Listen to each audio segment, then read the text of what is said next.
Wow. Um, from a point of view of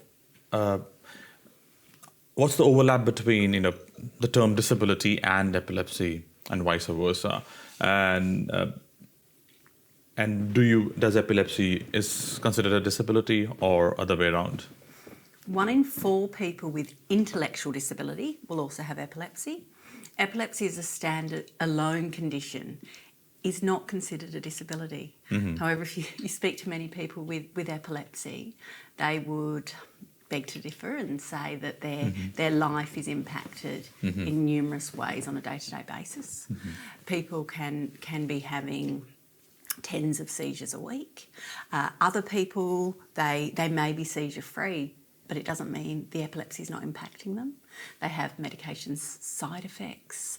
They are subject to stigma and discrimination, and that's stigma and discrimination is really alive and well in WA, I'm afraid to say, and we need to stamp out that stigma.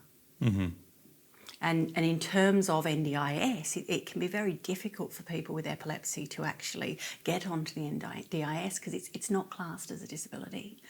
And how can a condition which we know that 1 in 2 people with epilepsy will have depression, we know that for people living with epilepsy, they experience a seizure-related injury at a rate of 1 in 10 per year.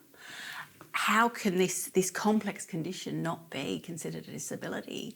And because it's not considered a disability, people find it very hard to get support from the NDIS. Some people do manage to, but it's often the comorbid conditions that are helping them to get that NDIS funding. But when they're so profoundly impacted, and a lot of people say actually it's the epilepsy that impacts them the most. And I have a niece, Sarah, who had a childhood stroke when she was 12 and she's now 22. And although she's partially paralysed and still lives with a range of impacts due to that paediatric stroke, she says the hardest thing in her life is her epilepsy. But that epilepsy is not a disability. I disagree. It is for many people.